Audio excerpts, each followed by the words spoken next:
Let's join hands. Let's plant trees so that we can revive our dying indigenous crops.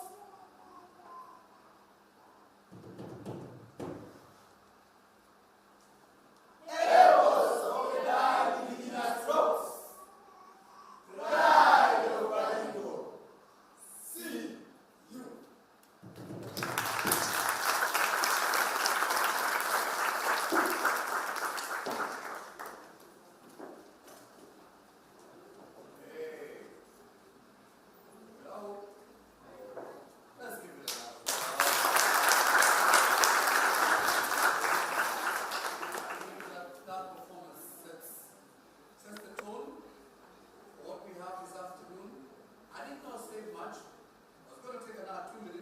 But I think the message is basically home and dry. I just want to invite you to join me in welcoming the next group of performers who want to up the ante from what we've just seen. It's competition, and it's competition galore. So may the best team win, ladies and gentlemen, just as we did for the previous team. Let's welcome this set of performers from SOT Technical Training Institute, or SOT TTI, with a warmer. Let's make it warmer even. Yeah, round of applause. Welcome, SOT TTI.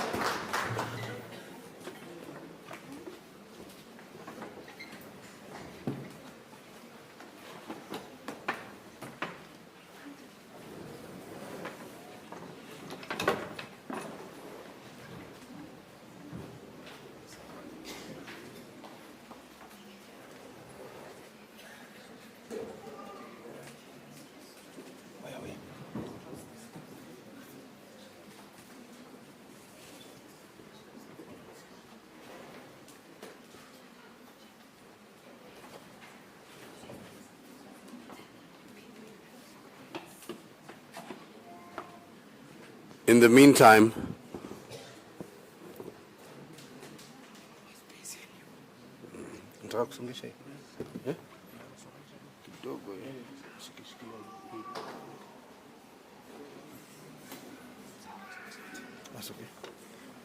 check.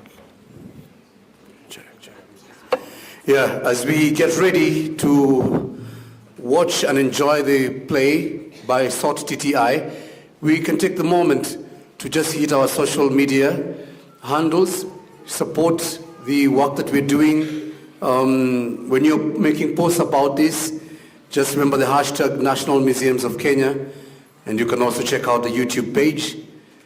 Yeah, let's do that. Let's enhance our presence online as we enjoy these performances. I'm seeing people already doing recordings, short recordings of what's happening here on the podium. So let's make sure that we share and include the hashtag National Museums of Kenya. Thank you, ladies and gentlemen.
You can't just give us such a nice performance. We feel like dancing. Alafu msema mmemaliza wacha tumekaa chini. That can work. So, soloist, thank you. So the soloist, you can be who's the soloist? Haya, hebu tuongoze one more stanza. Sawa sawa. Just that last part. Alafu sasa nataka kuona watu wameamka. Watu waanze kuamka, wajitayarishe. Msonge mkando, huko kuna viti. You can't dance in front of chairs. You move to the side. Move to the side where you can have space to move your hips, you know? Yeah. Let's go.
Immediately invite the teacher or the drama trainer at SOT TTI, because a lot of the performance, I think 95% of it, was in Kipsigis, which is one of the dialects within the Kalenjin language or the Kalenjin community.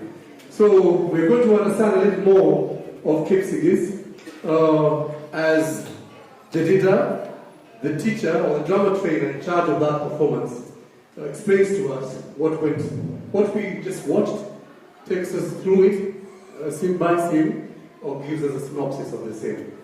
But before she does that, we need to appreciate her work, the work of our students, with another warm round of applause. Thank you. Thank you so much. All protocol observed. Good afternoon.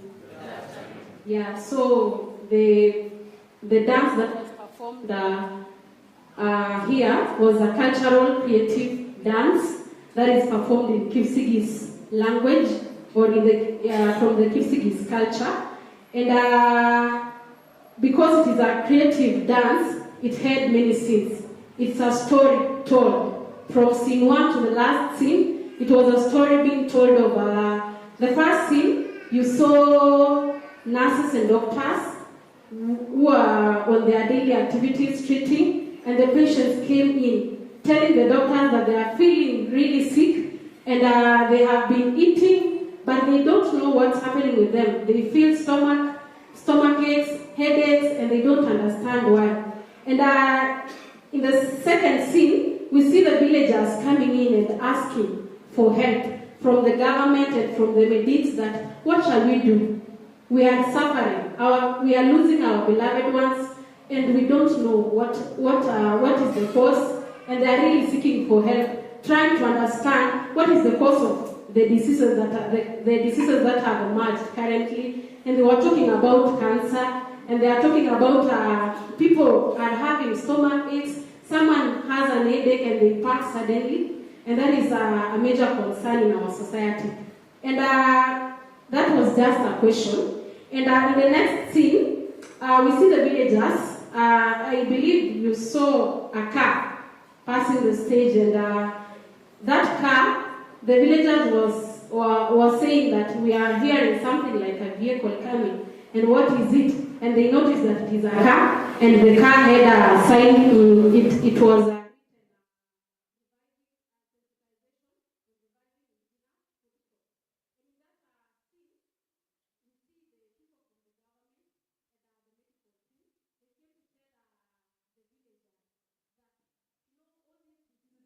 complaining of because their cry had been heard by the government and the medics, and they were telling them that, in the past, people were not sick of any.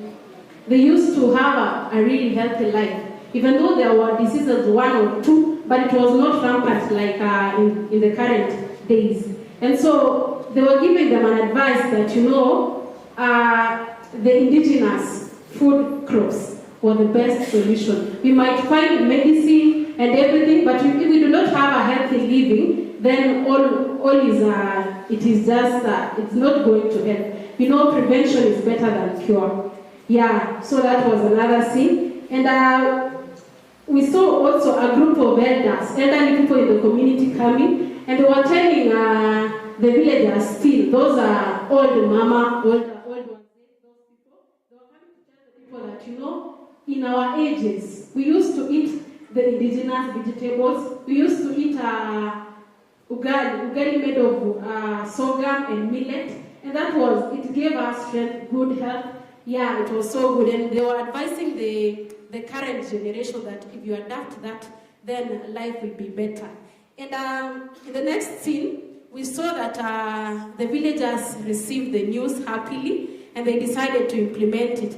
And that's why you saw some people here giving their husbands food, and they were saying, sweet moi. Yeah, they were saying that this food is so sweet. And this food, after maybe eating, they saw that this food, it surely gives more strength, it surely gives good health. And they were commenting that, that food is so sweet, and we should adapt it more. And after that, we saw everyone enter the stage, and they were saying that, let's tell everyone. It's a campaign that, make calls.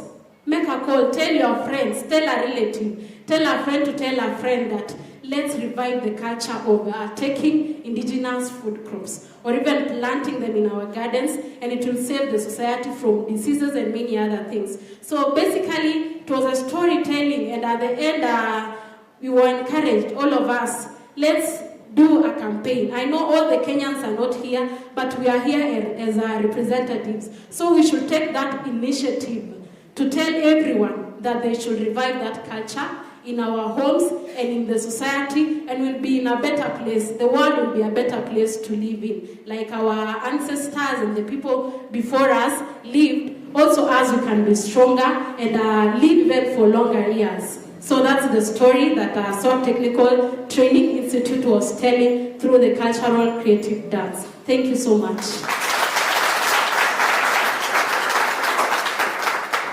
Thank you very much, Jadida, and thank you for that wonderful chronology of the events that we just watched here. I appreciate everybody, and I just want to make a note. Wengine, we are used to ukisikia saa saba, unaanza kusema lunch. 1 p.m. is equals to lunchtime. So I want to implore you to bear with us, because we've started our program like half an hour before lunchtime. So I want you guys to bear with us. We've prepared the lunch. At least I can tell you that the lunch is there. I've seen it. Sikuonja, lakini niliona. So there's lunch, but let's be patient. Let's go through the program and then we close. We're not very far away. I just want us to enjoy 2 more performances from this squad, because they've prepared them, as I said. We're going into the dances now. We've danced for like 2 minutes, we're going to dance some more. And don't wait for me to come here, hold the microphone for you to get up and join them and dance. If you feel it, just go with the groove. Senor, let's put our hands together for Baringo National Polytechnic! Makofi! They're here with a folk dance from the Turkana community. Makofi Tena! Thank you!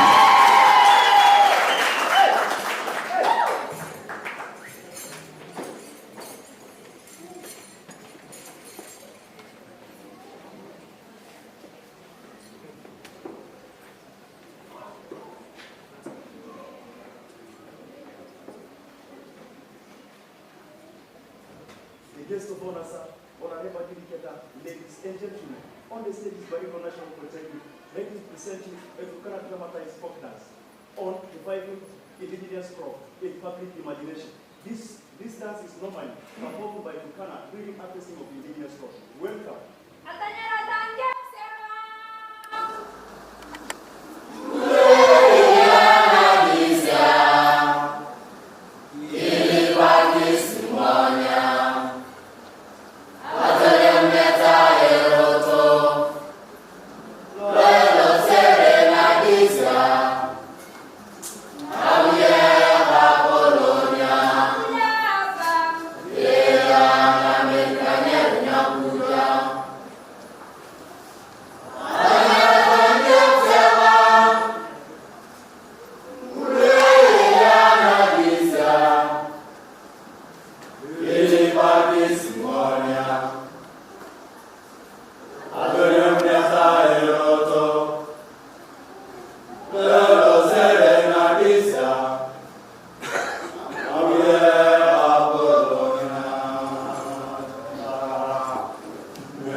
Yeah.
get the understanding of what Corey just saw. Brilliant, amazing. And please, this is the trainer from Baringo National Polytechnic, BNP, and he's the one who choreographed or worked with those students to prepare that performance. Let's first of all give him and his team a round of applause.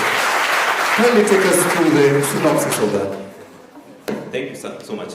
All protocol observed. My name is Angido Brian, the coach, Baringo National Polytechnic, Turkana Dance. First of all, that is a cultural creative dance. Cultural creative dance. That particular song is normally sung by the community, especially during harvesting season, and more so in particular, harvesting of the indigenous crop, such as millet and cassava, and even sorghum. The song begins by praying to God. Remember, we are coming from a community where there is a lot of drought. We are experiencing a lot of drought. Therefore, the community come together to pray for the rain.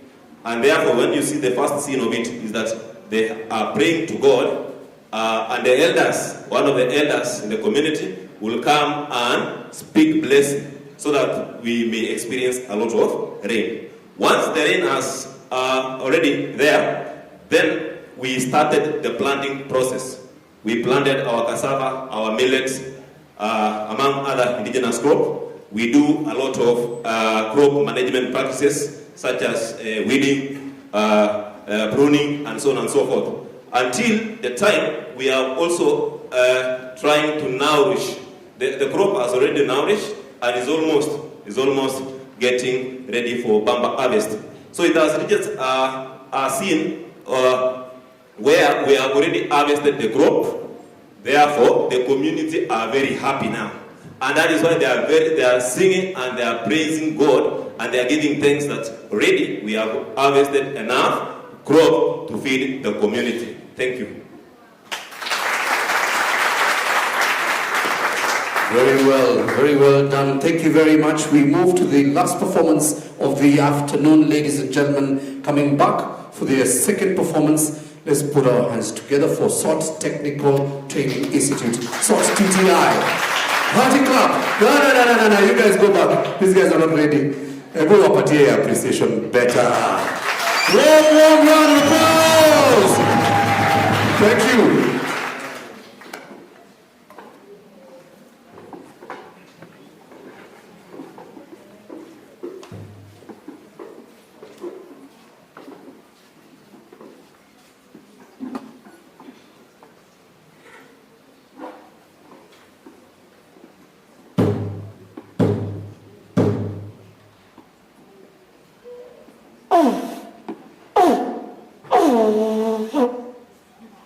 SOT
We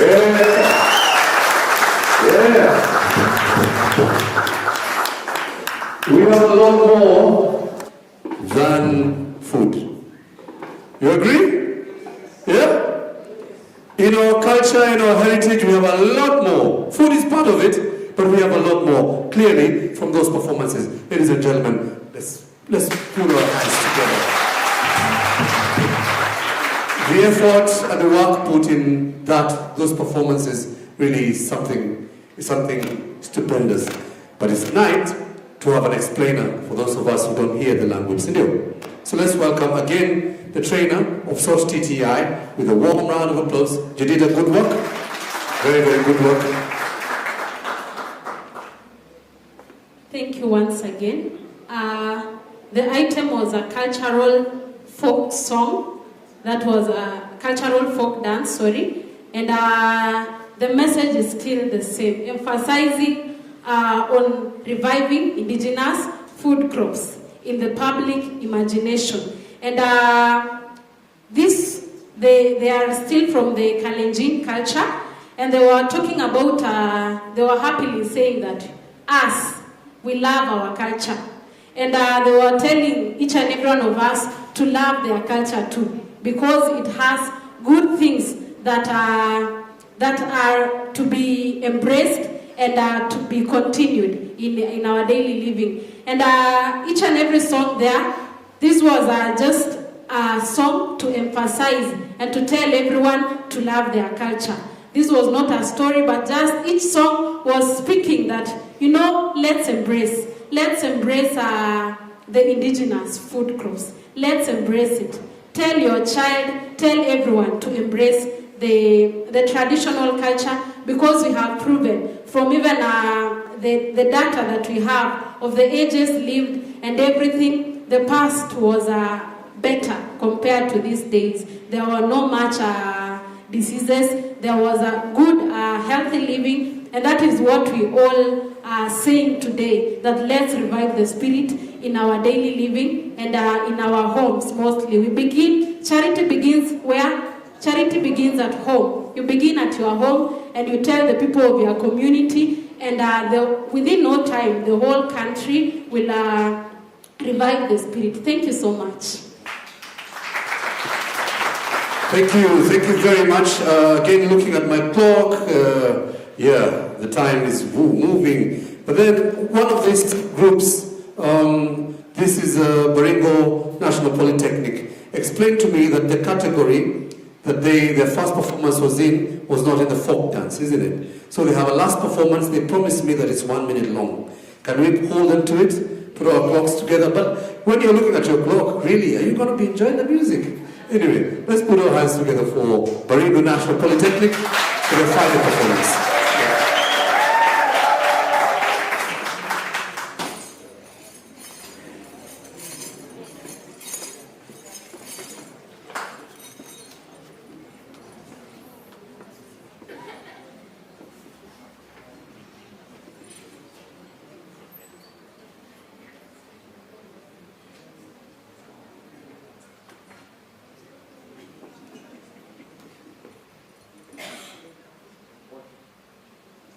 Distinguished guests, no protocol observed.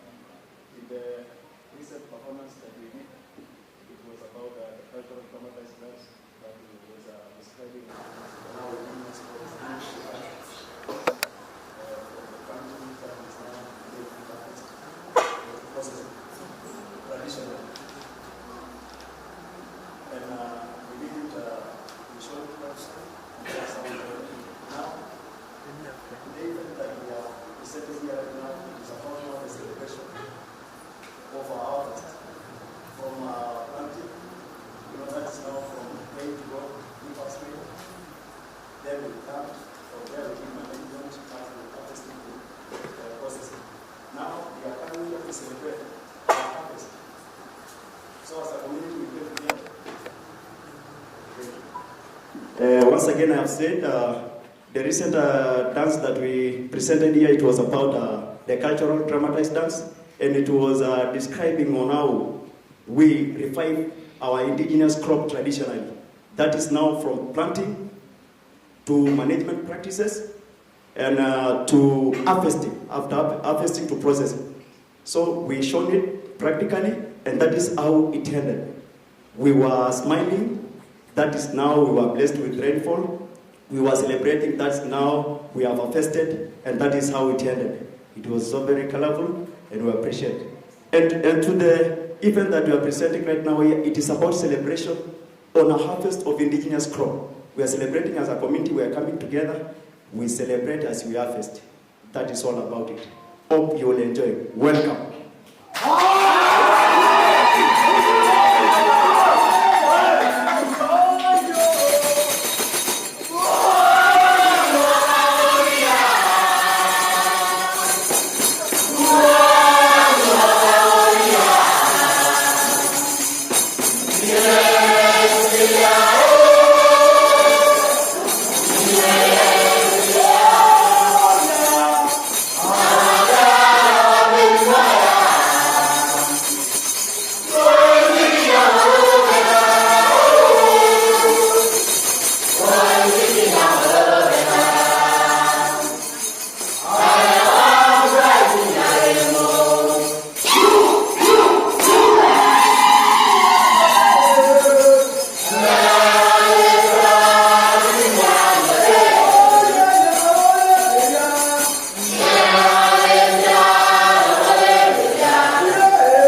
you very much. I believe that we've had a treat and a half, a cultural extravaganza to remember, one for the ages. No words can describe what we just seen. I was just thinking in my head, Nasema, these guys, the energy here, you see Kafaragara, you the indigenous, bwana. The type of energy kwabo, you see buffalo, you ni kitu kama doma inadila hapo, si ndio? Ama buffalo hizi toa hiyo energy. Ama yeah, thank you very much. Let's put our hands together for everybody who was involved. Let's do it, let's wave, let's wait for that clap, let's wait for it, for every single person who worked on those performances. Let's appreciate them all, those who are here with us, those who are in Bomet, those who are in Baringo. Makofi! Tena! Thank you very much, ladies and gentlemen. Now, we get to the boring part. But it's not the boring part. It's a part where we get deeper into the information or the work that has been done over the last few months, as I mentioned, probably longer for some of the people who have been involved in this project. They will explain that to us. And to just basically understand why this project is important. These foods we are talking about, somebody may be thinking, I'm talking about things that we dig 2,000 feet into the earth to get. No. We're talking about the basic food that we eat every day. Ukiulizwa sukuma wiki na managu, utasema nini? Sukuma na managu? Buffalo na ndoma? Unga ya white ama unga brown? Sasa. These are the things we're doing and we're using, the foods we're using every single day. Sindio? Unataka blue band ama asali? Sasa basi. Yeah? Hapo ndio tuko. So that's what we're celebrating. Let's get to the serious part where we have a deeper conversation about that. And I want to invite my speakers. The very first one, sorry, I left my program right here. Let me just use this one. And the first person I want to invite, part of why I've picked this is because we've had to jump the queue a little bit. The gentleman who is the senior principal at SOT TTI, Robert Cherez, had requested, because of several factors, to be allowed to be the first to speak. So we have obliged that. Bwana Cherer, najua umechelewa kiasi, lakini ilikuwa worth it hiyo mziki, si ndio? Yeah? Let's put our hands together for the senior principal, SOT TTI, Bwana Cherez, karibu. Atamsaidia kwanza tusongeshe kidogo nani.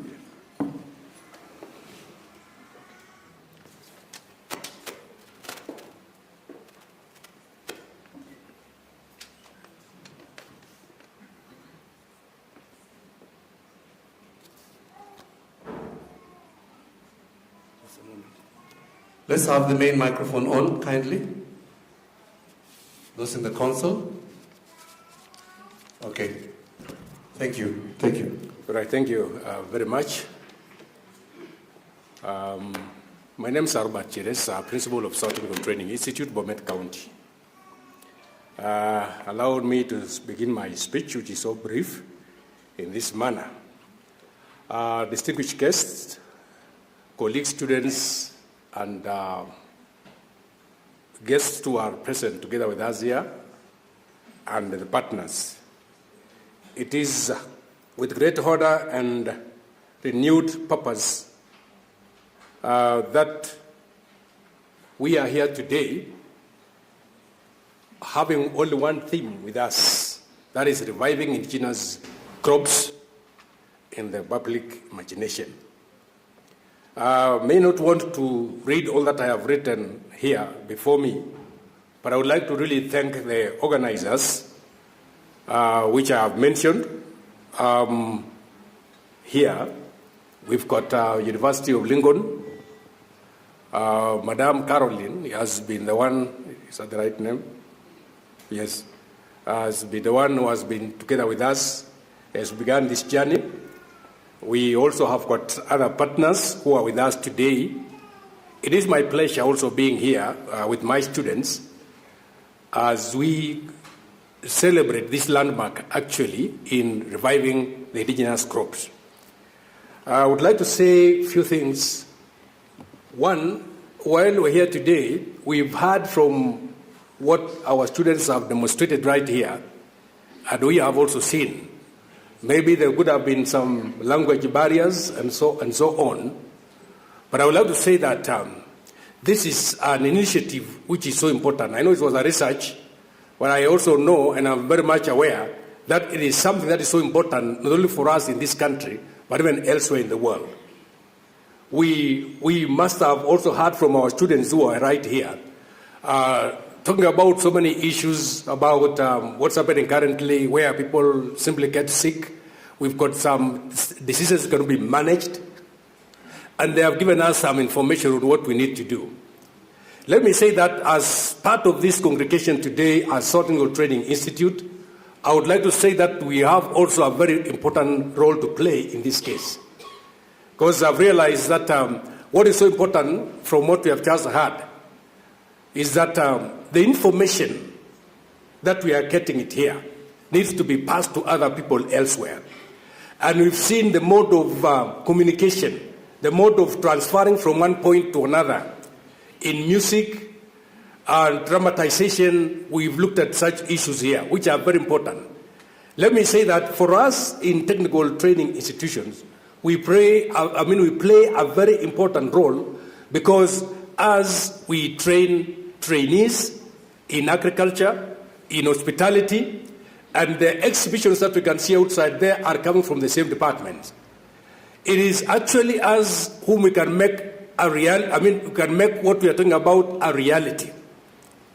A reality in the sense that when we dramatized, when we actually, pass the information through music, it can make people understand who are present here and even those who are far and wide.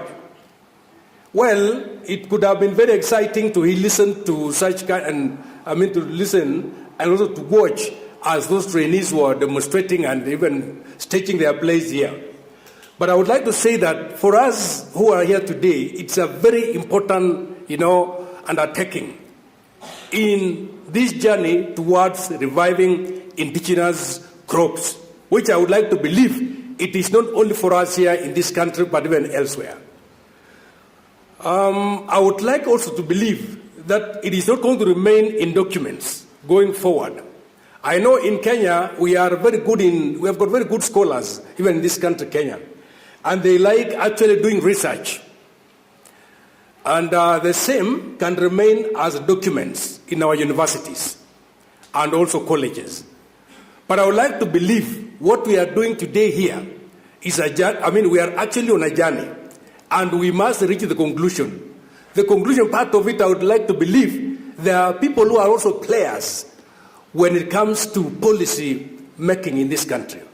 So I believe the same thing must reach the players at that level, so that it becomes also part of our policies in this country. Because we've got actually problems in this nation, as we talk right now, where we kind of look at people who are dying in our villages, even right now, and ask why the causes of the diseases or the kind of diseases they are dying from. You as just like myself, you must have gone to the hospital and at one point must have been asked, for example, to reduce what? Taking of sugar, salt, and maybe also do away with white what? Red meat, white ugali. Then, those are the things that we normally witness in our country, Kenya. So what we are simply saying is, what we are doing here is so important. And I believe as a SOT Training Institute, whom we are training students in these areas, we are going to emphasize on the same. And if you are to visit us, I can tell you, you will learn a lot. In fact, we have already purposed, And we have planned already how we can make this thing become a reality, because it is so important. In our demonstration farms, we expect to have all this, what we're talking about here, you know. And we would like as we have a college where we are establishing farmers training center within our own campus. And that is where we are going to train even farmers and pass the same information we have right here. And we would like to believe the same is going to reach people who are in the neighborhood. So it is my commitment right here as a principal of that college that we are going to have undertakings which will actually make a reality what we are discussing today here. That is my promise. And with few remarks which is essential, because I danced here, for example, for 2 minutes, and then when I was speaking, you could hear me like holding my breath. Shida tu za nini, za dunia.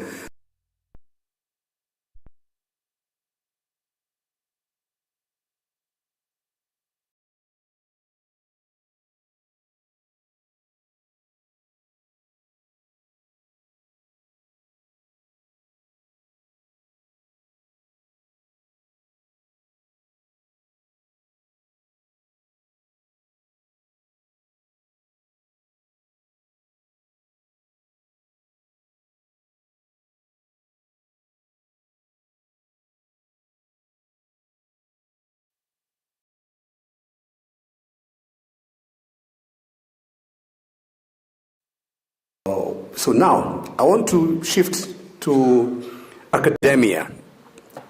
And part of the reason that we are all here, some time ago, she's going to tell us when exactly and how, a lady and a few of her friends or a few of her colleagues within her profession sat down and decided that it was important that we look at our indigenous food crops. And that became the birth of this initiative, which is Histories and Futures of Underutilized, I want to add indigenous food crops reimagined. I want to invite the project's principal investigator. Yeah, her name is Lillian, or Dr. Lillian Korir. And she started this right at home where she grew up in Bomet. So ladies and gentlemen, without further ado, let's put our hands together for this amazing lady who's part of the brainchild of this project.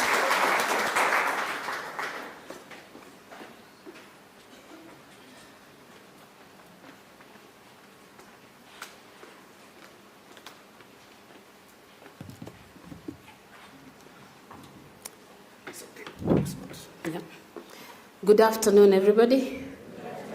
Habari zenu. Nikiwa Bomet na Kabarnet nilikuwa nasema mune tugul. That's high. It's quite a pleasure to be here, really. And just as the same way Karaoke has said, this is a project that we started as a team. So this is not even my project. Probably my name is up there as the lead researcher, but I worked with an amazing team that I would really like to introduce here, and then they will talk about the details of some of the elements that were leading in this project. So my name is Dr. Lillian Korir Cheruyot. I'm a senior lecturer at the University of Lincoln, and I got the opportunity to be supported with my team with the British Academy funded in 2014, and I remember writing with myself, Professor Esther Kioko and Professor Priska. They are our lead team, and they are going to stand and wave at everybody as I mentioned their name.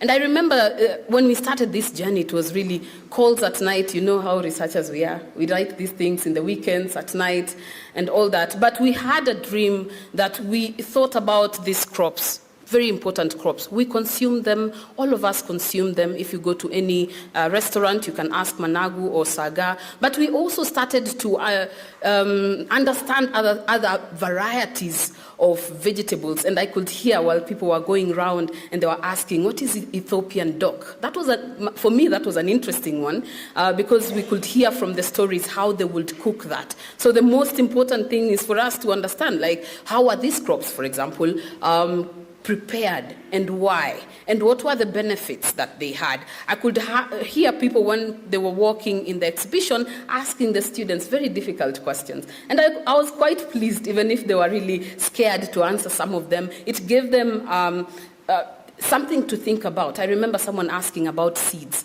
That was it Mindei weight or Ethiopian dock, for example?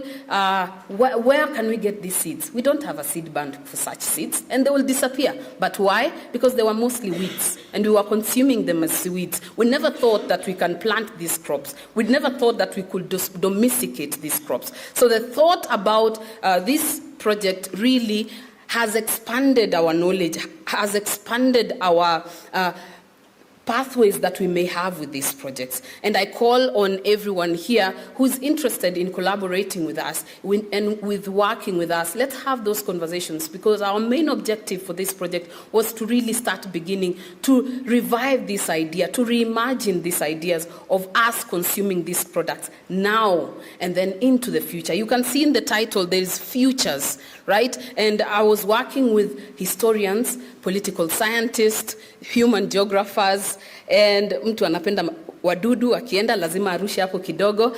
And Vero, I hope you're here. You've really done a fantastic job. I do not know even where to start with my speech, but most importantly, what I thought when I was just sitting there is how happy I am. In Kalenjin, we say, where do you feel your joy? Umeisikilia hapi kwa roho. I'm really grateful for all the team members, for the work that they've done. NMK, you've done a fantastic job. Vero has been running around. Dr. Gumbau, you've really done a very fantastic job with your lead team, Professor Kioko. Thank you, Christine, and everyone else. You've really done a good job. And now I want to introduce my team. I've talked about them in a nutshell. Please, can you stand up, team? In this project team, NMK team, we have Professor Esther Kioko. She has really done a fantastic job. And we have our lovely, lovely lady, Dr. Veronica Ngumbau. Gumbau amesema nimtafutie glucose after this. Ndakuona kando. Thank you very much. And we have Patrick Maundu.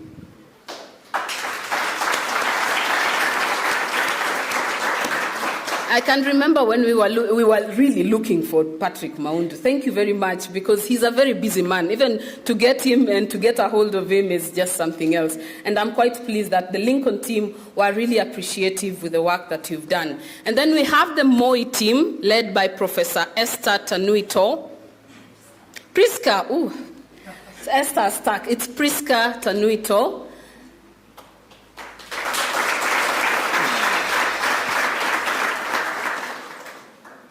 Priska is an historian, so you can imagine, I've become a historian over time, because now I can start talking about why were these crops really marginalized. And I think I'm going to change this word. I don't like it. It's no longer underutilized. Let's just call it either traditional or indigenous crops. And Maundu, during NTV's interview yesterday, he differentiated the two very well. So I'm going to scrap this. It's not underutilized. We want to start utilizing them, because that's the idea behind this project. Under Professor Miss Priska, we had Dr. Chelanga and Dr. Chesire.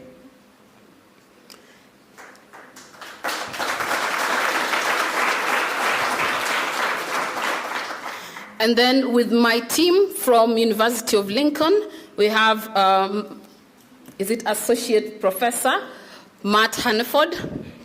Nottingham, yes.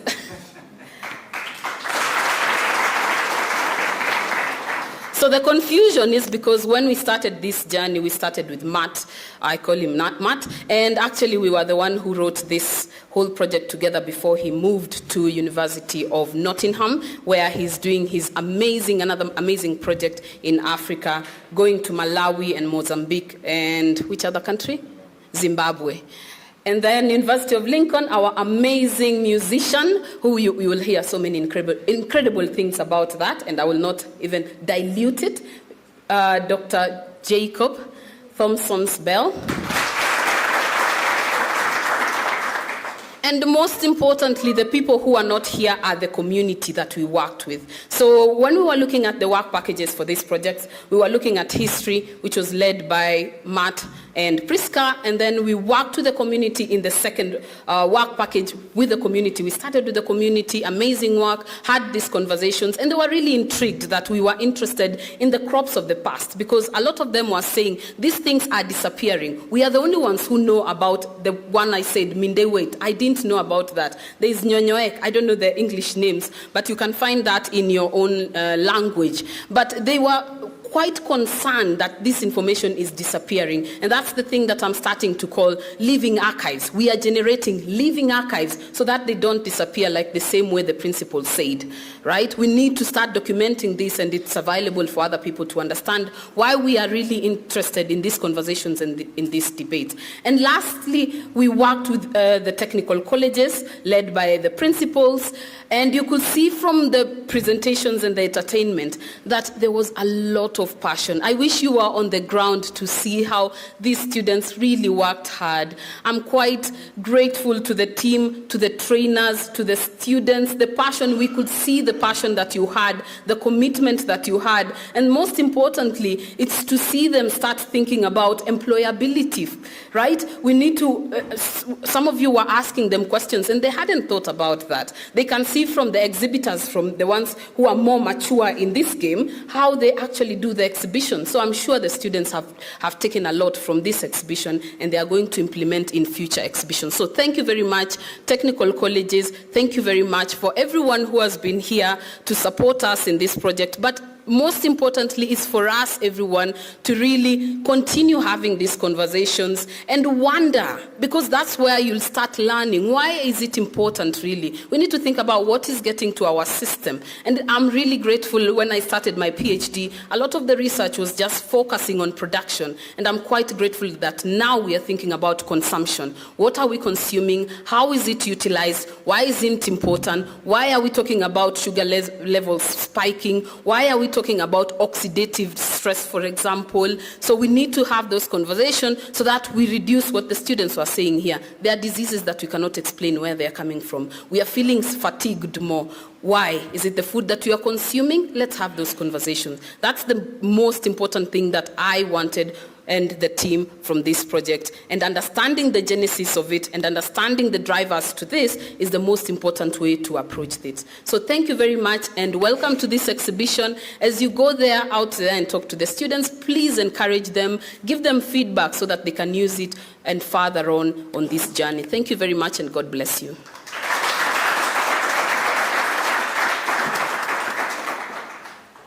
Thank you so much, Dr. Lillian. I want to immediately call upon Dr. Matthew Hannaford.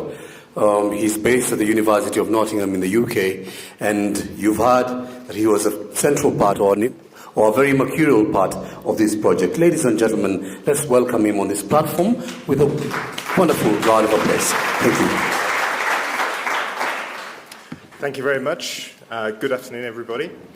This is going to be very, very brief because I think it's impossible to follow those amazing performances with some dry words about academic matters. So I think what I'd like to say is, first, although this is almost the finale of the project, which concludes next month, it feels like really this is the beginning of some of the things that we've been discussing and researching and some of the things that have come out of this. And it's very much a conversation that we'd like to carry on, not only between the team, but with everybody here today, everybody that we've been speaking to, all the co-participants and co-producers of this research. And just because I'm really been involved in the Histories component of this project, I think what I'd like to say is, although the title is Histories and Futures, really what we're talking about is histories for futures. Because we've really tried to connect those two components very intricately throughout this project. And I think although we'll always celebrate studying the past, studying history for its own sake, because it's interesting and has value of itself. What we tried to do in this project is really push those boundaries by connecting past, present and future, but also with collaborations across the arts, the humanities, the natural sciences, the social sciences. And I think, although researching past and future can be seen as very kind of opposed, very different, almost different languages, I think there are parallels actually between talking about, researching, discussing the past and the future, because we're in both cases dealing with quite uncertain and incomplete data sets. Equally, we both rely on telling stories about the past and about the potential and possible futures. So there is perhaps more in common than we first think about here, and perhaps that's worth reflecting on as we talk about future endeavours. And then I would say just finally, another exciting thing, which I think Lillian nicely touched upon, is that we think of an archive as a building where documents are kept, but actually archives are very diverse. They're not just written documentation, which as historians often we gravitate towards, but archives consist of ourselves, the stories we have to tell, the stories that are passed down from our ancestors, from our families and friends. And by combining oral histories, interviews, song, as well as documentation and many other different sources that we've been talking about in this project, I think we can bring so much more richness than just relying on one particular angle. So thank you very much to all of those who are involved in this project. I said I'd be brief, and thank you to everybody else who's been here today. Thank you very much.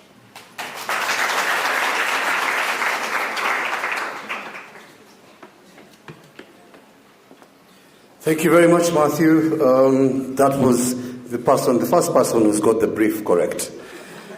We spoke about 3-minute speeches. He's the very first one. Even the guys who told me there is 1.5 minutes. It wasn't 1.5 minutes, but it was so much fun, so that we didn't even notice how long it was. Next time,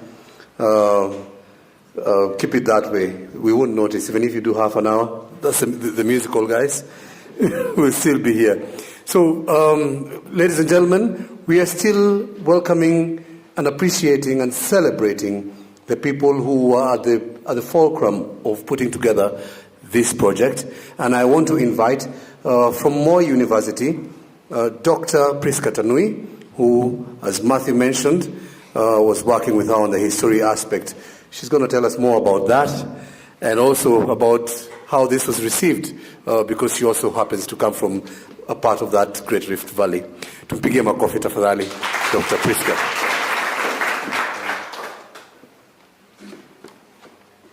Good afternoon.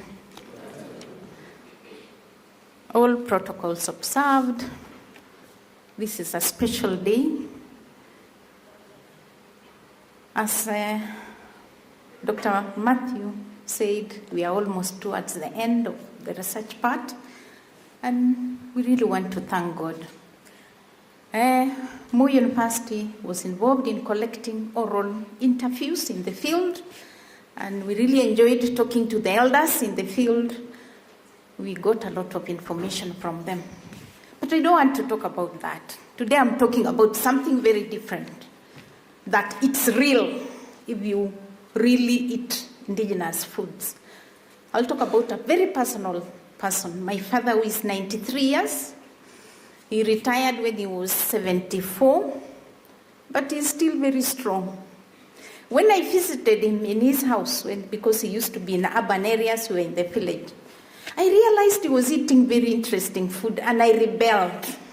He was eating brown ugali, boiled vegetables with no oil.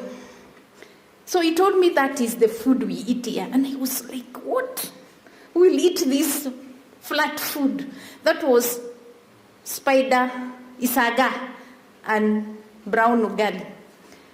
But up to date, he keeps on telling us, stop eating too much. Eat enough. But we failed in some ways.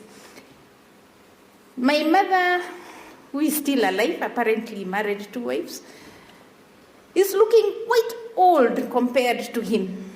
He can still drive himself, he can still go to the farm. It's real. So engage in eating indigenous foods. Thank you.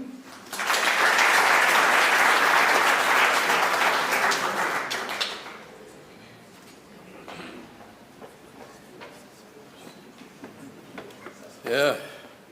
This when you start addressing people whose names are preceded by initials doctor and professor, you learn things have changed. The part of the program has changed. I was just about to go for a short call after introducing her. And then I realized she's completed her speech. So these are I wish every event the speakers will be all doctor or professor. Then things will go very fast and very, very nicely, very easily. Thank you very much. Thank you very much, Dr. Tanui. And I want to invite one of the core team members representing the National Museums of Kenya. She's always almost at the end of the hall. Professor Esther Kioko. Okay, Professor is beckoning her colleague. Hello? Sorry. Professor is beckoning her colleague. So Dr. Patrick Maundu will make the address on behalf of the National Museums of Kenya, or the core team from the National Museums of Kenya. Tumpige makofi tafadhali.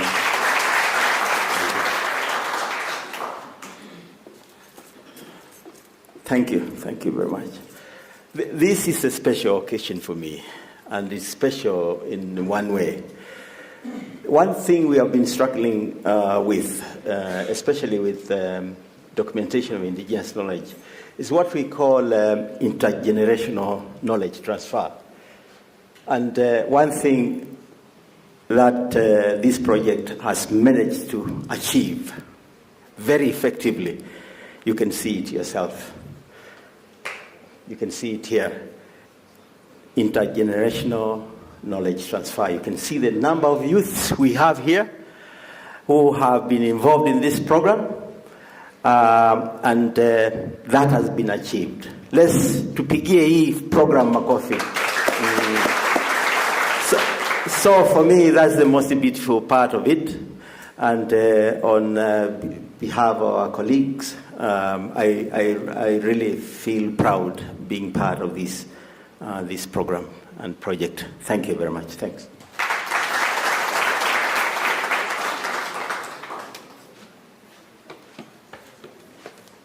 Yeah, I told you. That's the way it works. So thank you very much, Dr. Maundu. Now I want to invite other partners who are also part of this, and these are partners coming from the institutions that were involved in putting together this amazing project.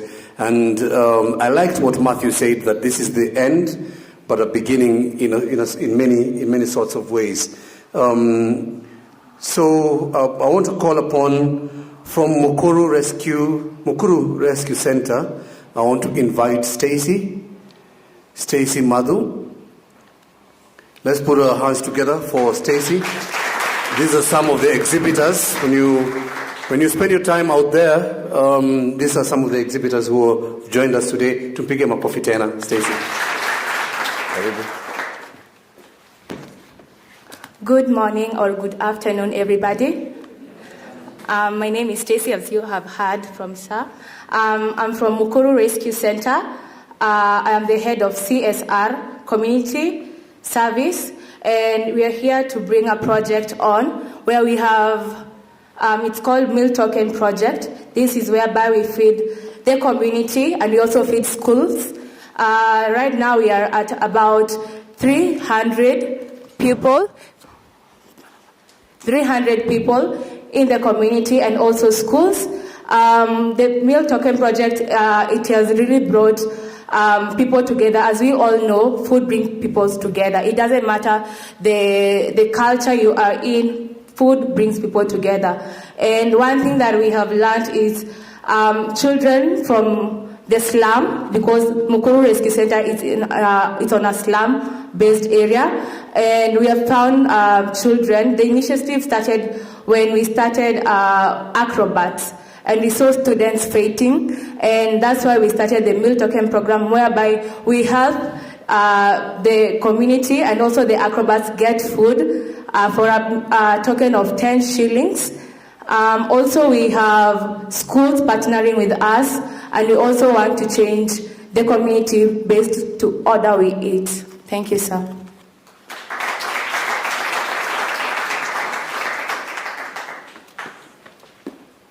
Oh, and thank you very much. Thank you so much, and keep up the good work that you're doing there. It's certainly needed in Mukuru and all the areas where we have underprivileged children. Food is certainly a necessity. And yeah, keep up the good work. Next, I want to invite from Kahuro Group in Murang'a County to be represented by Jane Kwamwaga. Jane Kamwaga. Tumpigie makofi tafadhali. Jane. Thank you.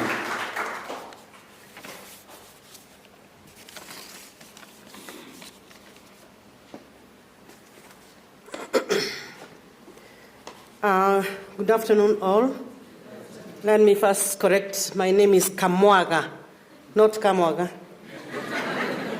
That is an indigenous name that does not have many people. My name is Jane Kamwaga, and I'm from Murang'a County, from a group called Heshima Self-Help Group. We have a network of other groups, CBOs, and mostly on women. We are here appreciating this very good project, and I must also appreciate the National Museums because of making us participate. And we have really reflected very much on this, the theme of this, reviving indigenous crops in the public imagination. We must say now we are going back to our roots. Going back to our roots is very important because we have realized that using the very modern types of foods that are coming up, that have come up and are grown through chemicals, grown through very many pesticides and all that, and fertilizers. We have realized that there are so many diseases that have come up, including those that are not curable. And it's now that we have gone back and realized that we should now embrace. For us, we have food which we call mataha. Mataha is the one that you call mokimo, but it has been modernized. So for us, the indigenous mokimo is mataha. And we are really exhibiting on a start there. You can come taste the mataha. It goes even for 5 days without kuharibika, without keeping it into the fridge, because hakuna any chemical that has been used. Again, we also embrace the shoroamo kiyo, that is the porridge that has been fermented. Shoroamo kiyo, meaning it has been very naturally fermented. So that is food that porridge that was being used by our elders, our forefathers, and that is how they have been going very strong, keeping strong without very many diseases, and again eating types of yams. But also a very interesting scenario has come up that there are something that we call the arrowroots, the male arrowroots. Have you heard about a male arrowroot? Have you heard about it? We call it in our vernacular, doma ya mwanake. Doma ya mwanake is a male arrowroot. Doma ya mwanake it was that time, those times, it was an arrowroot which was not for consumption. It is grown around, it grows around the river beds. But during the famine times, our mothers, or those mothers, those days, when there was no food at all, they could make the children sit around the kitchen, around the fireplace, start telling stories, put the doma ya mwanake in the pot, the doma or the male arrowroot continues boiling, and the stories continued until the children fell asleep and gone to bed without even eating, because it was just for giving hope. You know? I don't know whether you understand that It was giving hope to the children that even tomorrow they will have something to eat. So what we are saying, we are embracing and want to revive these indigenous crops, and we are ready to work together, and all that we are looking into forward, even to a young generation, that they take this very seriously and we walk the talk. Thank you very much and have a good afternoon.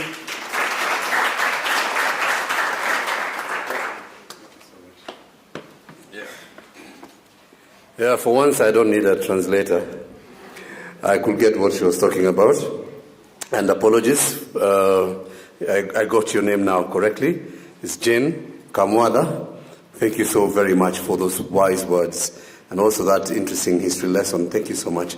I want now to move. When we started, we mentioned all the directions that all of us are coming from, the diversity of where we are all coming from. So I want us now to hear from a lady from Ukambani. The group is called Kianika Group in Kitui County, and the representative is Penina Mwangangi. Let's put our hands together, please, for Penina Mwangangi.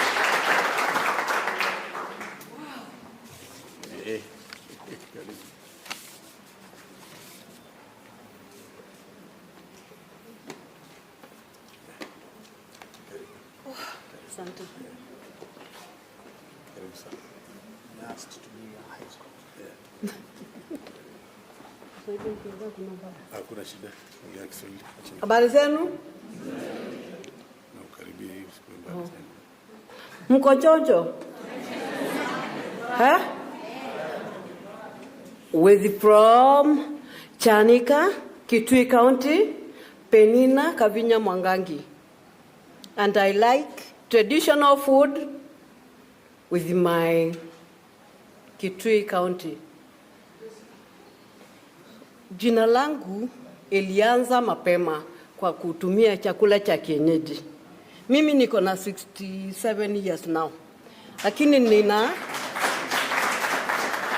ninatumia chakula cha kienyeji kama millet, sorghum, miogo, gwase. Na tunafundisha vikundi vya huko Kitui kutumia hizo vyakula, hata watoto tunaenda shule kuwafundisha na kugula mboga nyingi kwa fululo. Na hata kuna zemu zingine tulikuwa tunatumia hii millet. Kuna unga ya millet inaitwa ya kinaa. Hiyo kinaa ni very important to men and women. Na inaleta familia together. So ukiconnect hizo vitu vyote vya zamani, ni good for our bodies.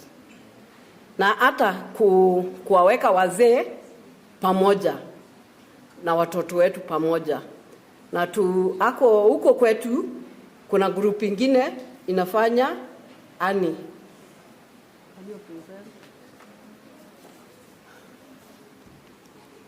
Yeah, good afternoon. Yeah, my name is Samuel Wanzia. I'm affiliated to Chanika Group, but I'm dealing with honey.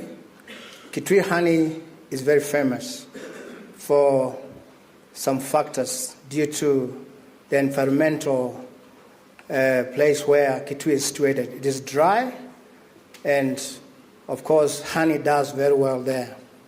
So part of a diet that we are talking of is about absconding or keeping away from taking sugar and all other things that could be poisonous to our bodies. And honey is one that is very natural, especially the one that I'm talking about, Kitui honey. It is unadulterated, it is pure. We have come here to exhibit it, but Dr. Maundu has just asked me to accompany her as her bodyguard, but also say, we have honey from Kitui here. Come and taste it. And along all the other things that you have heard about, we really embrace it. This is a very good initiative Thank you for all that have been able to put this together, and this is an eye-opener. Thank you.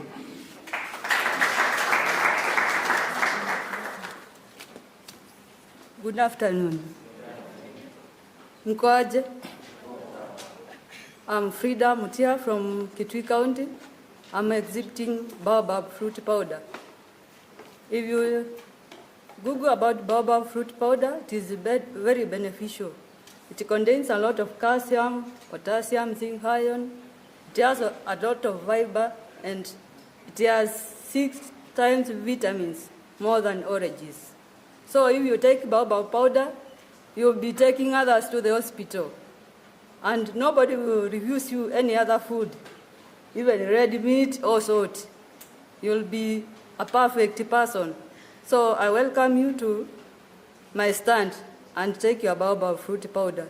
You'll also have a lot of energy to go home. If you have a car, you will forget you had one and start trekking home because of the energy. You are welcome.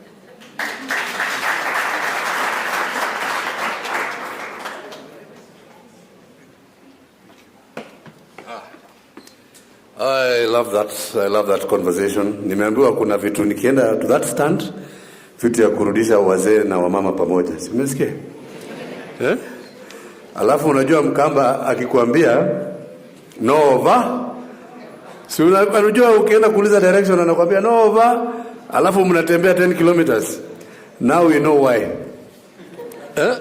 Umesikia hiyo baobab ama ukwaju? Ukichapa hiyo hata unasahau kuna ndaye, unaenda tu Kaledha mpaka mguu mpaka mtaa, si ndio? So again, hearty clap. Thank you very much for the group from Kitui. Thank you so much.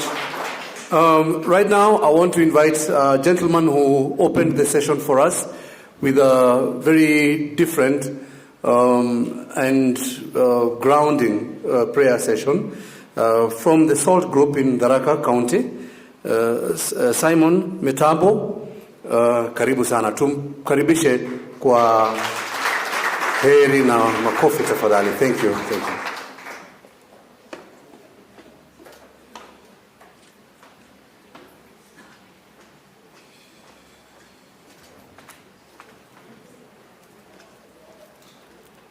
Asante sana. Good afternoon tena. How are you? Okay, thank you very much. Like you have said, my name is Simon Metambo. I didn't also say that the other name is Ndonso. Ndonso means tasty. This name is very important also for the indigenous crops, because traditionally, when we go back to our communities, when we prepare some of these crops, especially some beverages, they are a very expert who taste and tell the quality of that. I want to follow up with what colleagues from Kitui have just said. I come from Tharaka-Nithi. Kitui and Tharaka-Nithi, we just share River Tana. When you cross from Tharaka-Nithi, you get to Kitui. That zone, like you said, is very important for honey. So I just was thinking I can connect the story of all these indigenous crops with a key pollinator called honey. I mean bee. You know bee? We all know bee. We call it njoke. Njoke. Au nyuki kwa Kiswahili. The bee, Tharaka, where I come from, is called the land of bees. The land of bees. If you know the biblical story of Moses taking people from Misri to the land flowing with the honey, Tharaka is actually the land where, when we came from Misri, led by our spiritual leader Moe, he brought us to the land of bees, which is Tharaka. So you find a lot of bees there. And I wanted also to see bee as a very key pollinator of all these crops. And the honey from the bee is very important, like you have just been told. But I also wanted to introduce another technology of how you can ferment. And you know the power of fermentation. When you ferment that honey using a certain technology, it becomes beer. And that sweet sugar in the honey actually stops to exist. I don't know if you know that. When you take that honey fermented, it is sugarless. It's a very serious technology. So I also want to take this opportunity to invite you to Salt Stand. You will find many things. For us, these crops connect with the bees, the honey. We take it when we are weeding for the crops. We take it when we are singing for ceremonies. And it weaves everything together. Thank you very much, and you're most welcome. And I want you to see everything as connected. The honey, the bee, the crops, our prayers, our ancestors, and our heritage. Thank you.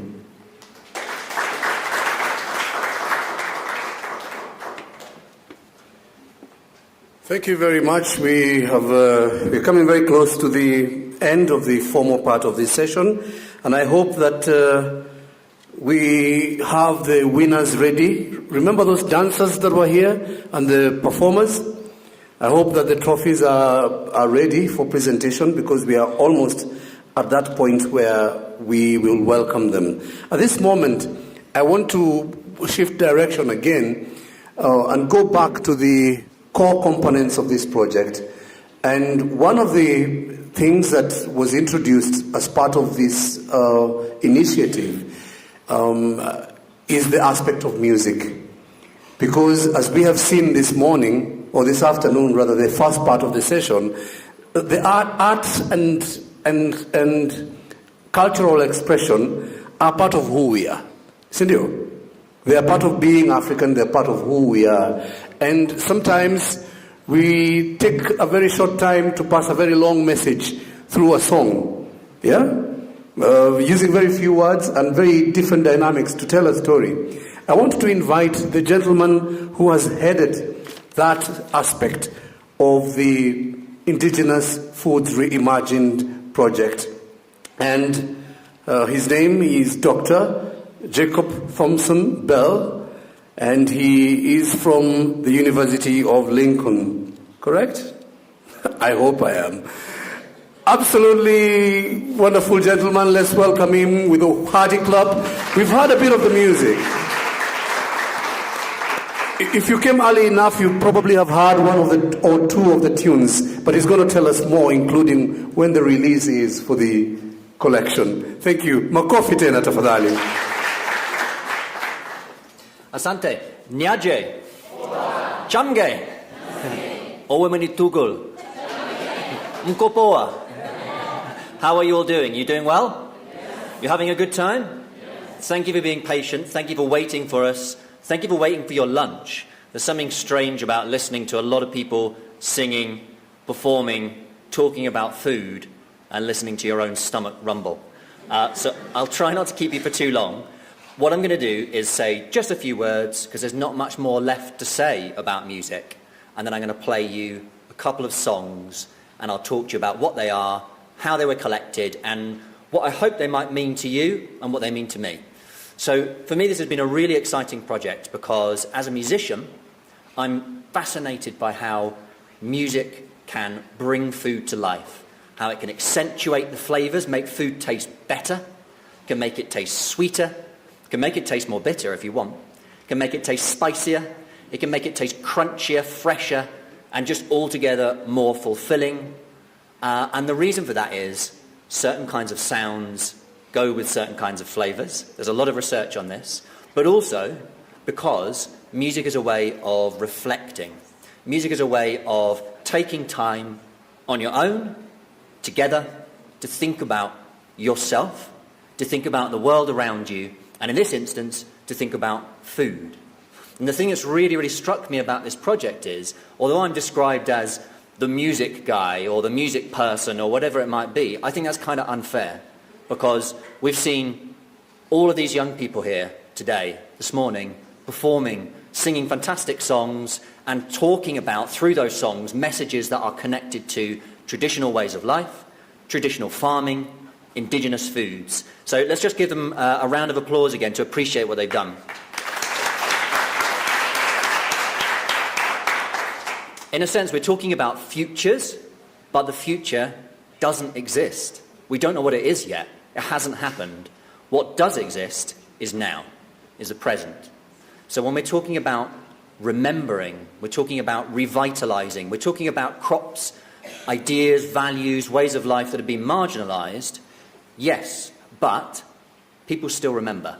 And that's really what's come across to me, is that there are people who know these songs, there are people who know how to prepare these foods, and they're elders, they're young people, they're from all generations. So in a sense, I see these songs, these kind of ideas, these cultural values, this heritage, as being like fragments, like saved seeds that sit inside everyone. And the job of this project, in terms of the music at least, is to join those up so that we become whole again, is to kind of glue together the cracks, if you like, in this whole cultural heritage. So it's not purely about looking back. The past has so much to offer, as we've already seen. It's about imagining how that takes us forward to a hopeful, delicious, pleasurable, but also nutritious future. Food is definitely about nutrition. Food is definitely about health, but it's also culture. And culture is what we've seen, what we've heard, what we've experienced today. We're going to eat food out in the exhibition, and so you're going to get this kind of fully rounded, holistic idea about what indigenous foods, what indigenous crops can be, because they mean lots of different things, and I think the different ways that we've explored them are an attempt to understand what that is. So music connects us to what we eat, music connects us to the land, music helps us to give thanks. And the two songs that I want to play for you today are one from Bomet County and one from Baringo County. And to give you a little bit of context, what we did was in June last year, we visited both of those counties. We did workshops with community leaders and elders, and you can see some of the photos appearing behind me today. And what we did is we collected songs, we had conversations, we talked about what people needed to know, what had to be remembered, what shouldn't be lost. And actually we're seeing some of those things coming through in the younger generation today, which is really, really heartening and exciting. The two songs are Utilised, which doesn't really exactly have a title. It's a traditional millet or sorghum grinding song. And what you're going to hear is slightly different from normal. Normally that song is sung by women, but in this instance you're going to hear a woman and a man singing it. You're also going to hear the sound of the grindstone.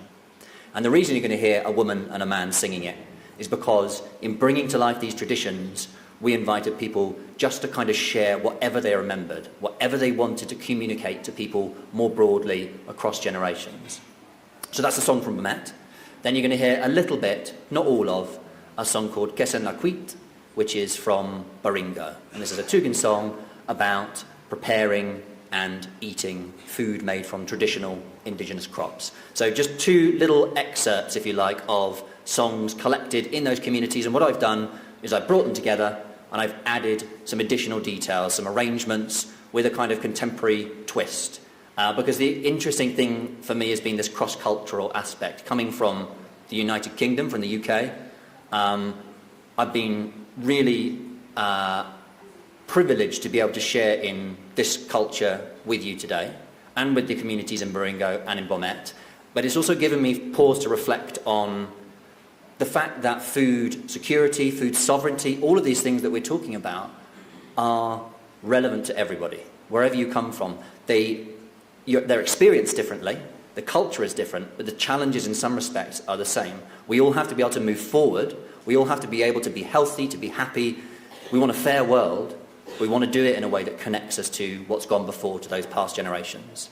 So I'm going to say thank you to Lillian. I'm going to say thank you to the NMK team, thank you to the Moi team, thank you to SOT Technical College, to Baringo Polytechnic, to the students in particular for giving some really, really fantastic performances. And if you can excuse me for one moment, I'm going to run off the stage, I'm going to go up to the back, and I'm going to press play so that you can hear a little bit of traditional grinding song from Bomet and a song about preparation and consumption of indigenous foods from Baringo. Thank you.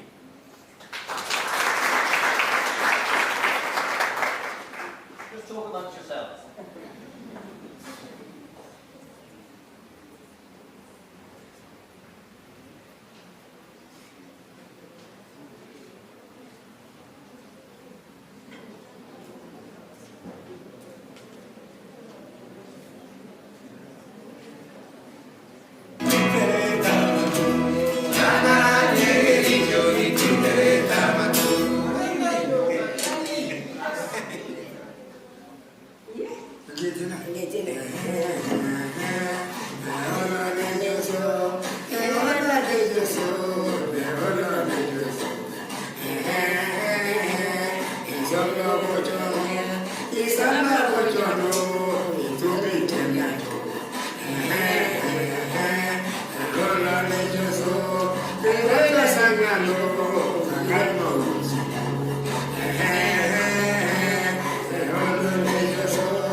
Warm round of applause.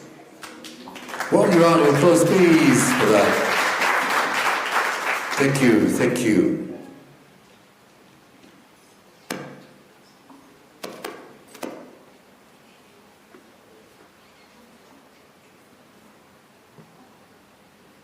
All right, that was Jacob, Dr. Jacob, signing off. Let's give him another warm round of applause. Up next, I want to invite from the Baringo National Polytechnic, the Deputy Principal, Baringo National Polytechnic, or the representative from Baringo National Polytechnic.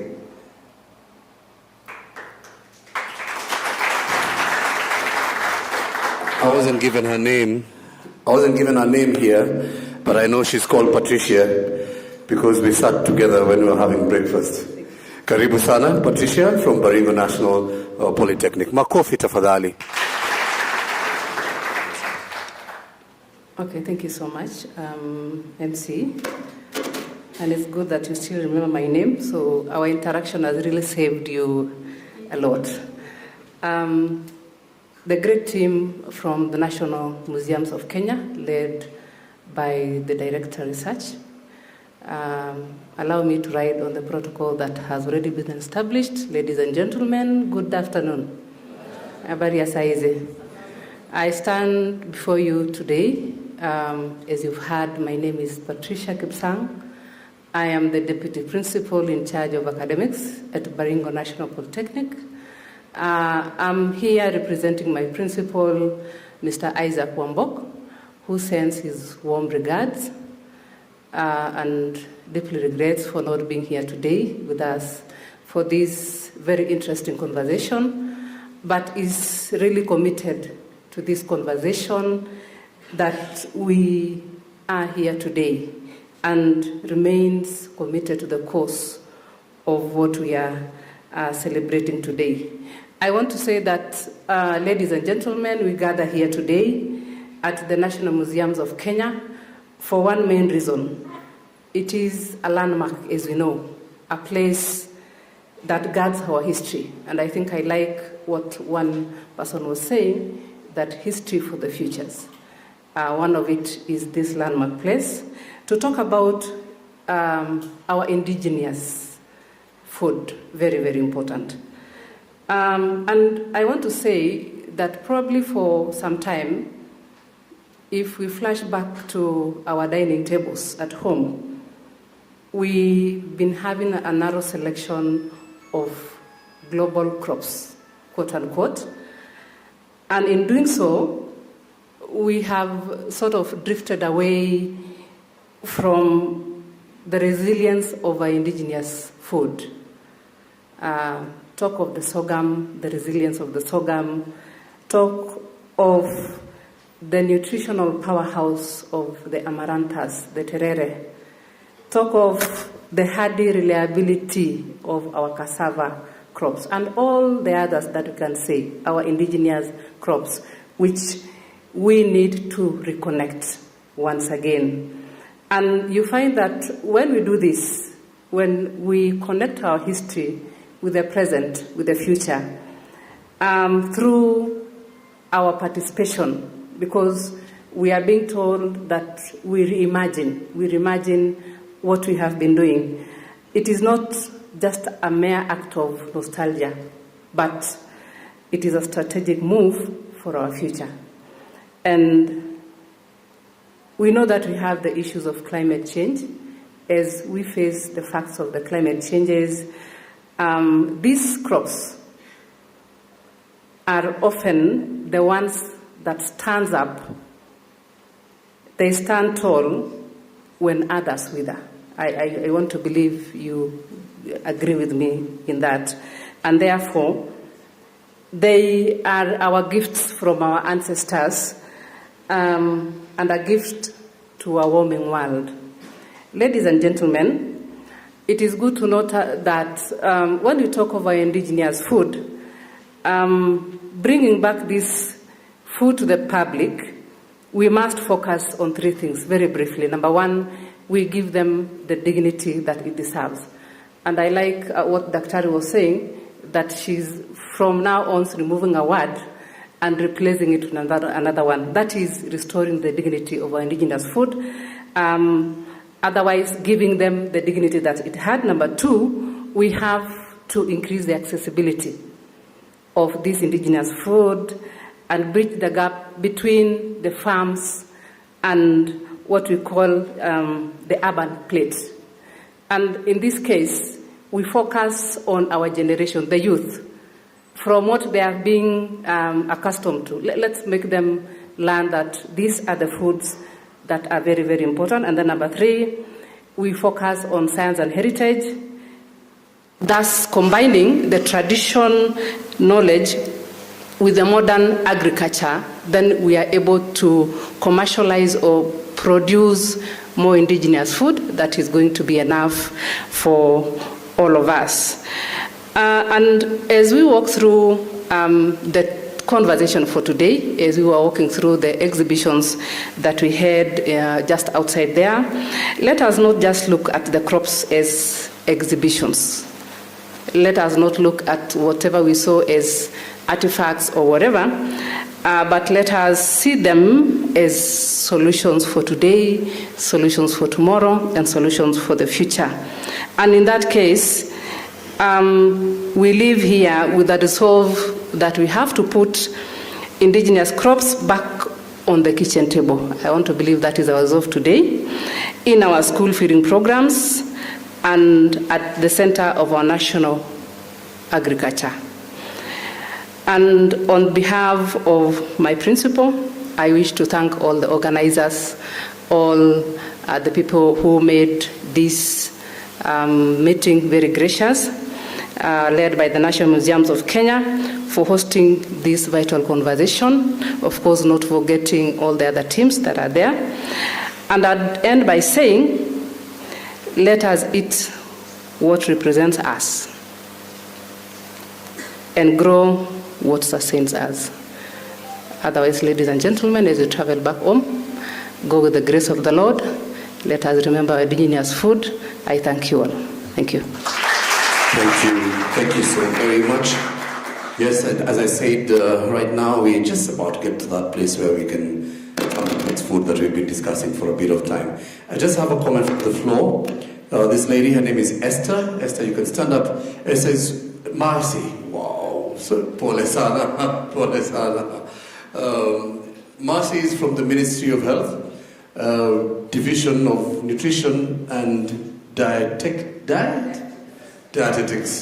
So she's she has something to say because she feels what we are discussing here is extremely relevant to what the work that they do. Karibu sana, Marcy. Let's give her a warm round of applause. Good afternoon. Good afternoon, ladies and gentlemen. I'm so amazed. I'm so happy about the work that has been done. As you heard, my name is Mercy Nyangarisi. from the Ministry of Health under the Division of Nutrition and Dietetics. As we are all aware, initially we had been fighting with malnutrition, but currently we've had a shift and we're fighting malnutrition, micronutrient deficiencies, and the elephant on the table is obesity. So at the Division of Nutrition and Dietetics, one of the works that we are doing, we do so many, one of the programs that we have is health diets, which is trying to address the 3 issues that we have concerning our health. And the work that has been exhibited here today it amplifies the health diet. What you eat today, it determines your future. So I could request all the researcher in your team, if you can amplify your work through our office, we will be glad. I wish you the very best. Let this conversation not end here, because then we're talking about our health. You've heard about it today, talk it to your neighbor will talk to your neighbor, so that we get back to our roots. Wish you the very best. Thank you. Thank you so very much, Marcy. My apologies, I used a different name, and I'm just about to tell you why. Normally, I don't forget names, I don't cross them normally. So the reason why that happened is because we were moving to our final and keynote speaker, and the keynote speaker is Professor Esther Kioko, who will address us on behalf of the Director General of the National Museums of Kenya. Ladies and gentlemen, let's put our hands together for Professor Esther Kioko.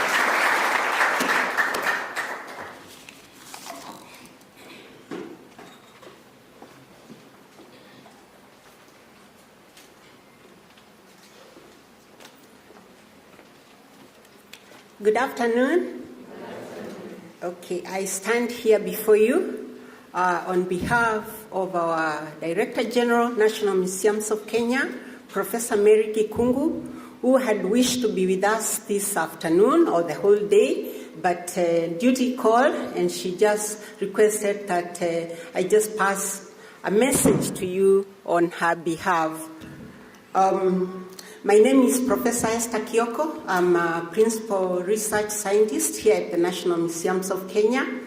My main area is insect science, dudu, chasing dudus every day.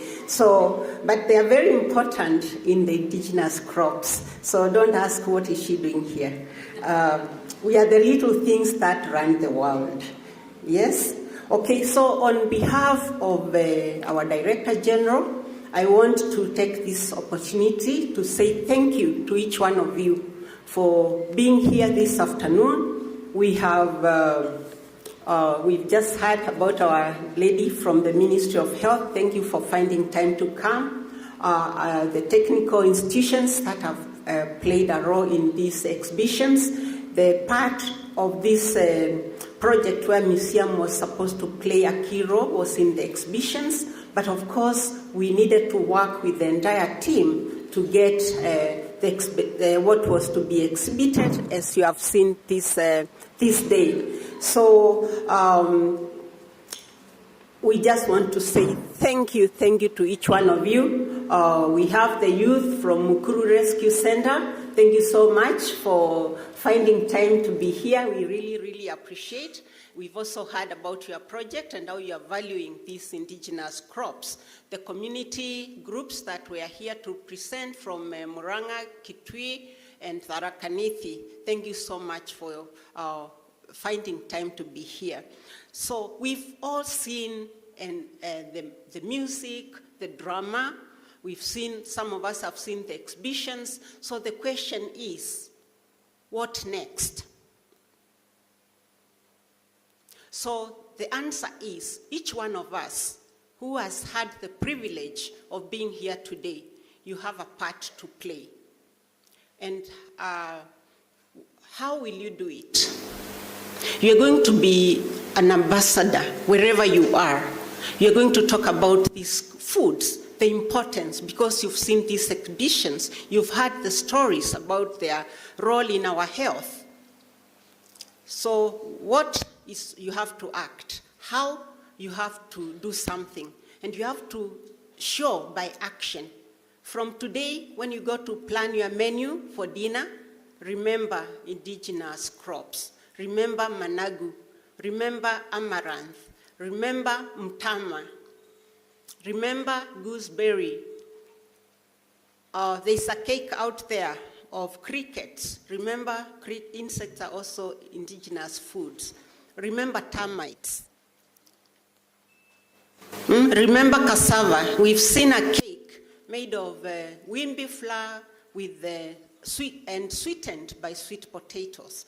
That is something you can try and adventure. So how is by acting? How is by talking about it? How is by living what we are talking? Let us live. You see, some would say, don't preach. Is it water and drink wine? Yeah, so please let us act and do something. And then after we've done something, so what is the output? The output will be healthy children from, the young mothers who are here. If you feed your child well, you're actually feeding the nation, and we are going to have a healthy nation. And not just children, even those who are in their middle age, you're going to be a healthy youth. Our colleagues from the rescue center feed on these foods. Even those of us who are in the middle age, we need these foods so that we can stay strong, we can be able to chase our grandchildren so that they don't just think we are just there to sit, okay? So the output will be a healthy nation. Thank you so much. Those are the remarks I was just giving on behalf of our Director General. And when we were in Baringo, she actually challenged us. She told us that her grandma lived to 116 years, and all she ate was the indigenous food. So some food for thought. And with that, I want now to call upon the project team to come forward and tell us who are the winners today. Actually, we are all winners. All the participants are winners. Whoever is here is a winner today. But hata mbinguni tunaambiwa tutapewa taji. Wengine itachomeka, wengine itakuwa ya dhahabu. So zile zote za leo ni za dhahabu, lakini lazima mmoja akuwe mbele, mwingine afuatilie. So I invite the project team led by our PI, Dr. Lillian, Professor Priska, please come forward, and Dr. Chelanga, can you come and give us the list so that the trophies can be awarded? Thank you so much, and as we finish, please don't rush. There is lunch, and there is also tea.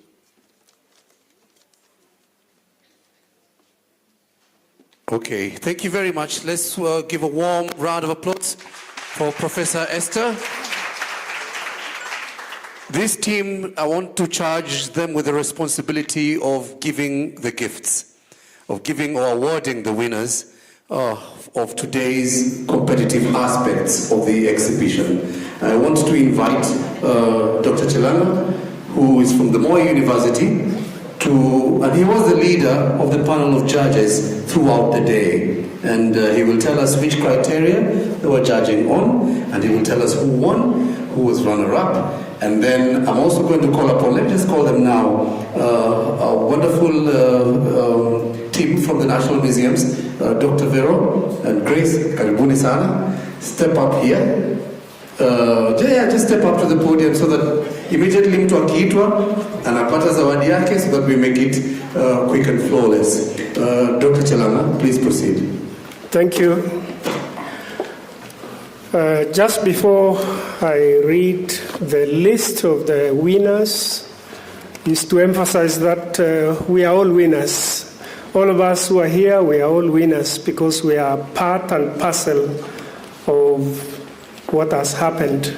And on that note, I really want to thank NMK for hosting us and to emphasize that you have a wonderful facility.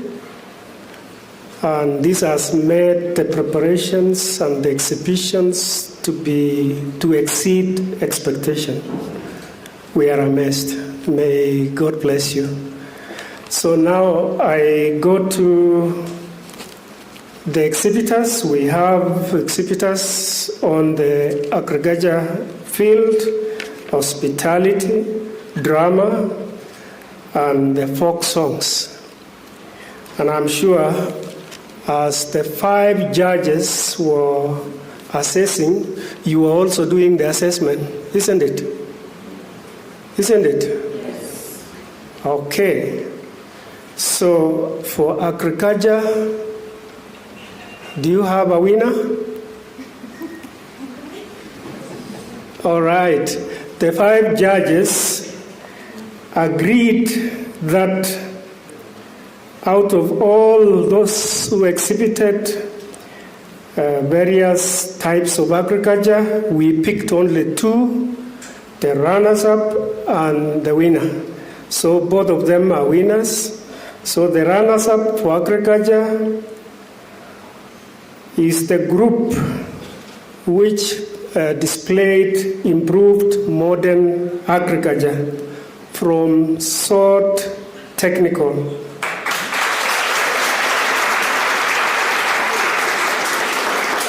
And it was led by Mercy and Emmanuel, who scored 86%.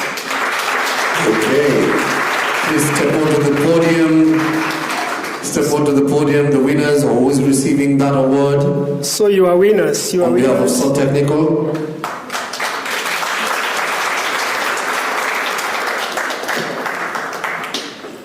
And to present this award, Dr. Lillian Korir from the University of Lincoln is going to be conferring that award to those winners.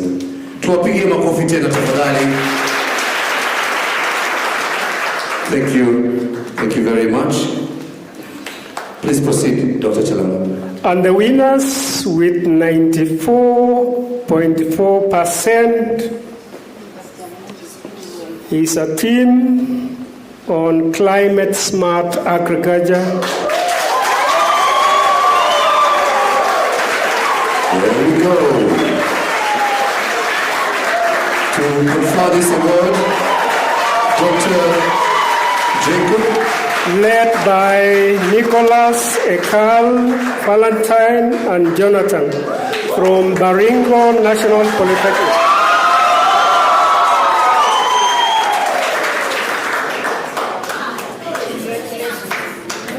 Wapigie makofi tena. These are the winners in the agricultural category. The next is on hospitality. And we have 2 winners. The runners-up is a team which scored 84.8%. And their theme is fortified biscuits from SOT Technical. SOT Technical, Tena, back to the floor. Led by Lydia and Derek. Lydia and Derek. This one will be conferred by Professor Esther Kyoko of the National Museums of Kenya. Tupige makofi tena. Round of applause. Congratulations to the winners. Thank you.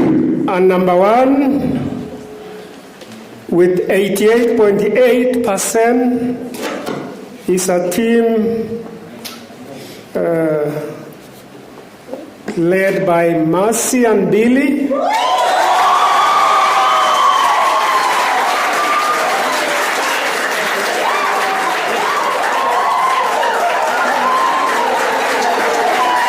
They prepared. Congratulations. This is from Baringo National Polytechnic. And the award is presented by Dr. Priska Tanui from the Moi University. Thank you. That team prepared a sorghum cake. Now, ladies and gentlemen, we move to drama. The drama or the play. So the runners-up with 84.8% is SOT Technical.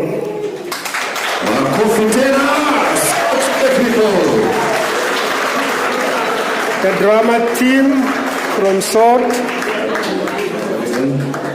The drama team from SOT are the runners-up. Matthew Hunterford from the University of Nottingham will be conferring this award to wapige makofi tena. SOT Technical, wapige makofi. Asante sana. Asante sana. And the winners with 86.8% is Baringo National Polytechnic.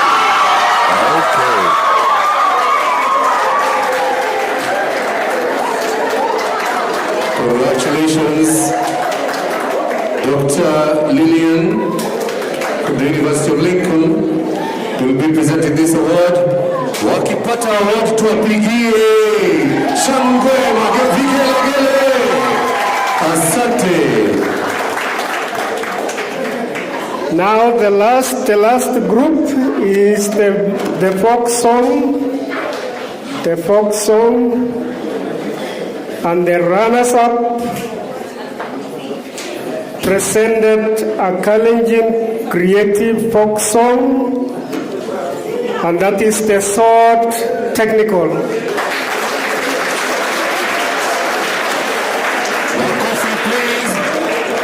Makofi tena. Again, this will be presented by Dr. Priska Tanui from Moi University. They scored 88%. 88%. Congratulations. Tuwapige makofi tafadhali. Thank you. Ladies and gentlemen, with 91.4%, the group who presented Turkana Creative Folk Song, Baringo National Polytechnic. Baringo National Polytechnic. Okay. Presented by Professor Esekioko. The entertainment was serious, the energy was there. It was amazing, yeah. Let's give it up for our winners today.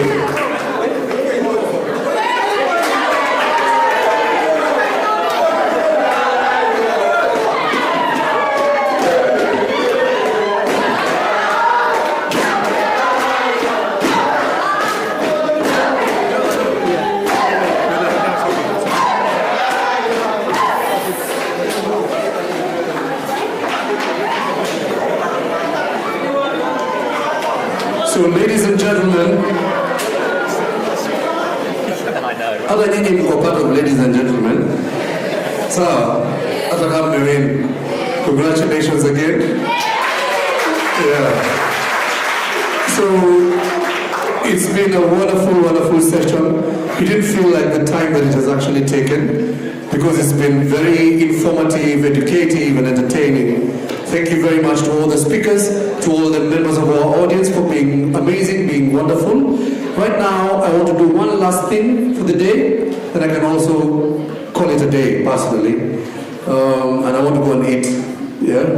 I know most of you are just like me, want to dash for the beeline, get your lunch. Yeah, that's what I want to do, invite you for lunch. Lunch will be served. Once you exit, let's use the main exit, but you'll come around and then you'll enter this, there's a space between this building and the next building. When you follow it, you'll find a space where we've reserved for everyone to join us for lunch. Bon appetit. Thank you very much. And then one last thing, or two other instructions as we head for lunch. When we finish our lunch, let's make sure we visit the stands. All the exhibitors, we have had conversations, we have had what they have prepared for us. let's make sure we don't leave this place without visiting each of the exhibition booths to have an experience of mataha and those other nice things with asali and all that has been prepared for us. Let's pass there. And then, after that, when we are leaving, let's go through the registration desk so that we can also be evaluated. And finally, for all the trainers, for all our core team members, find Dr. Vero. You are required for a small meeting in the boardroom. I hope you'll have your lunch there.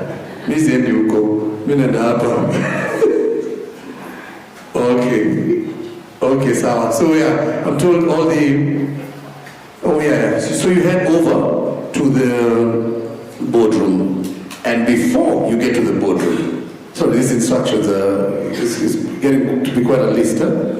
Yeah, before you head to the boardroom, all our trainers and the core team, let's take a few photos right by the staircase, just outside this door.